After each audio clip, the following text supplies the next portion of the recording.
doing there? Hey, come here. Come here, you want to be on camera? Huh? Look, say hi. Doggy. A dog. Good dog in Vietnam was worth 10,000 men or sentinels at night, so don't sell them short. They're man's best friend. All right. I know I speak for Manny and Ted as well when I say thank you. John then started talking to the crowd about the recommendations the security committee wanted to make. Mark felt that the events of the day must have given the former Marine a change of heart. John sounded like he firmly advocated each and every recommended security measure. It even sounded a little bit like everything was his idea.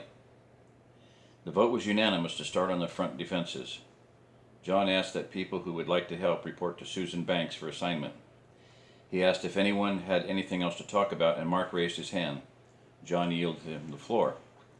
Mark explained his thinking about what had happened today, what the sheriff had said, and how he felt that things could worsen in a short time where they might not be able to get into town again. The crowd listened to what Mark said as if he'd hypnotized them. He told them his family group was going to start going into town more than once a week to get groceries. Everyone just nodded their heads as though the thought had never occurred to them. He explained that he and his group would provide at least one vehicle per day for the neighborhood to share to do the same if they wished. The crowd just murmured their thanks. As Mark went back to his family, Ted offered to drive his car and take as many as he could as well. Manny said that as soon as his truck was running, he would do the same. Mark was a little shocked that no one mentioned any of the concerns that his family had. John asked if Manny would take over being in charge of the grocery transportation, as he would be busy developing his training program for the guards. When the meeting was dismissed, Mark and Jim walked down to the road to check on the Ford. Everyone else was headed home. When they got to the truck, the police photographer was about halfway finished with his work. They chatted with the deputy and asked him what was to become of the other truck. He told them that since it had 3 flat tires and since they didn't have access to a tow truck, the sheriff had told him to just push it off the road. Jim asked the deputy if he thought someone might come by and put good tires on it and drive it off. The deputy just shrugged his shoulders like it didn't matter. When the photographer, who was really just another deputy with some photography experience, finished, he and the deputy, who had been on watch, used the squad car to push the MZB truck into the ditch across the road from the subdivision. Mark and Jim looked at his truck. Of course, the back window was gone, and now there were several holes in the windshield, not just one. The tailgate looked like a strainer, and the heavy back bumper had several big dents in it. One of the taillight lenses was shattered, and the bed had 2 holes through the side. The worst damage was to the roof, where a bullet had just skimmed the sheet metal, and it looked like the Jolly Green Giant had used a can opener on the truck. Mark groaned when he saw that. Everything else could be fixed up easily or didn't really hurt the usability of the truck. The big gouge would be a problem to fix, though. The good news was that since Mark had pulled the truck down into the ditch, all of the tires and running gear had been protected. Mark started it and they drove it back up to the house. Once there, Jim pulled a roll of duct tape out of his toolbox and started patching the holes, including the gouge in the roof. Mark found some heavy plastic sheeting and taped some in place of the back glass. The only bad hole in the windshield was from the shotgun blast that had started the incident. However, the cracks that it and the other holes had created made it almost impossible to see through. Mark had seen a regular cab half-ton truck, the same body style as his, toward the front of the subdivision. He went into the safe and took $200 from the money Todd had given him. He and Jim then drove down to the house where the two-tone little sister of his big truck was parked. Mark knocked on the door. After a moment, a man answered. Mark had met him before, but as was usual for him, he couldn't remember his name. "Mark," the man said. "Honey, it's Mark Turner," the man excitedly called over his shoulder. "Well, Hank," his wife said as she stepped into the entryway, "don't make him stand outside. Invite him and Mr. Davis in.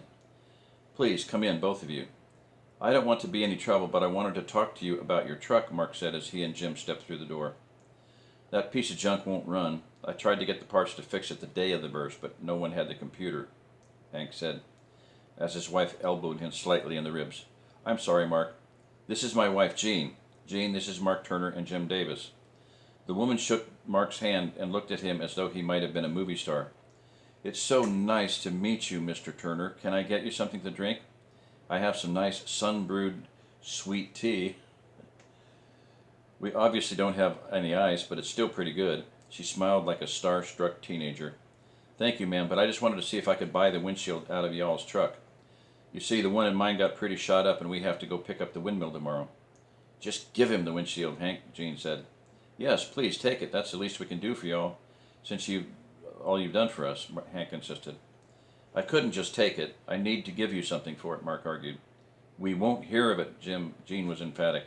It's not doing us any good, so if it'll help you, you just take it.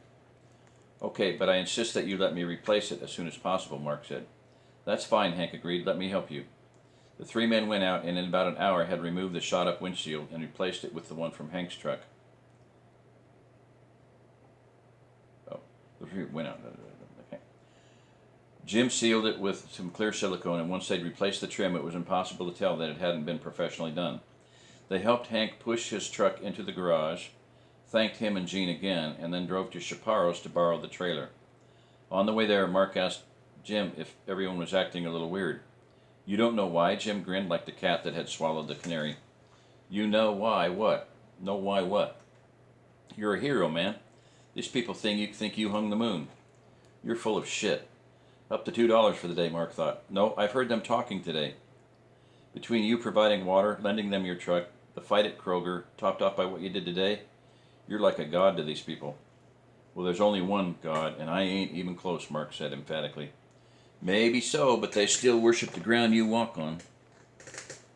I doubt that, Mark said, hoping that statement plus the fact that they were at Chaparro's would end this uncomfortable conversation. Chaparro helped him hook up the trailer. He had already started on the gate and was excited to show Mark the work that he'd accomplished. He had most of the metal cut and laid out on the floor of his shop. Even though Mark knew nothing about metalwork, he told the machinist how impressed he was. Chaparro beamed at Mark's approval. When the men got back home, Gunny and Abby were waiting. Abby handed him a box. I read this last night, and I don't know what happened to it, so. Mark, I want you to have this. It belonged to my late husband, and I know he would be proud to know that you have it. Thank you, Abby, Mark said, as he opened the box. Inside the plain brown corrugated box was another box that said Colt on the top. Inside that box was a Series 70 Gold Cup 45 in Colt Royal Blue finish. Jim whistled when he saw it. Many of the experts considered this the model to be the finest 1911 ever made. The pistol was obviously unfired.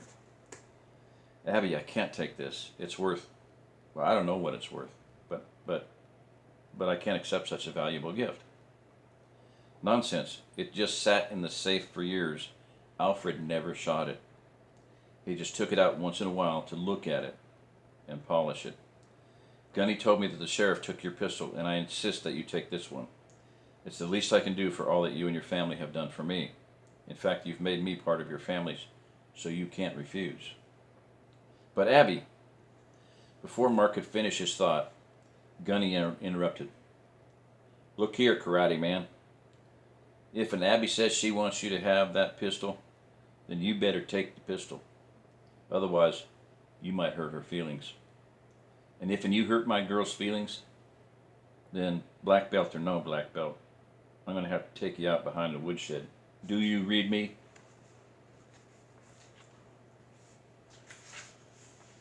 Loud and clear, Gunny. Thank you so much, Abby. I only hope I can live up to how much this old coat must mean to you. You already have, Mark, the woman smiled. Gunny and Abby excused themselves to spend a few minutes alone before Gunny had to leave. Jim just smiled at his friend. See what I mean, he said. I still say you're full of it. The way Chaparro acted when you said his gate looked good, the windshield, the Colt Gold Cup, what more proof do you need? I'll tell you what, smartass. When they erect a statue of me at the courthouse, then I'll start to think you must be right. Mark said. We're leaving early. You better get some sleep. Yes, Kimosabe. Tonto, proud, ride with Lone Ranger tomorrow. Jim did his best impression, which wasn't saying much. However, he must have struck the nerve he was looking for, because all he received in reply was the middle digit on Mark's right hand. That gesture would cost him $1, Mark thought, but it was cheaper than saying what he was thinking. Once it got dark, Jess sent the kids to bed. Jim, Lisa, and her parents excused themselves as well. Jess reached across the kitchen table, and took her husband's hand. You know, it wasn't until you and the other men talked at the meeting about what happened today that I really understood how serious this could be. She squeezed his hand hard. You could have been killed. Thank God you knew what to do and that he was watching over you. I don't know what I would have done if you'd have been hurt. Mark looked in Jess's eyes and saw that they were filled with tears. He pulled her around the table and into his lap. She buried her head into his shoulder and just began to sob. It's all right, baby, he cooed. We're going to be fine. I know you're right, she said as she tried to catch her breath, but I'm just so scared. She started crying harder. Mark hugged her to him as hard as he could without hurting her. After several minutes, she started to regain her composure. Mark stood up, and the two of them went to their bedroom.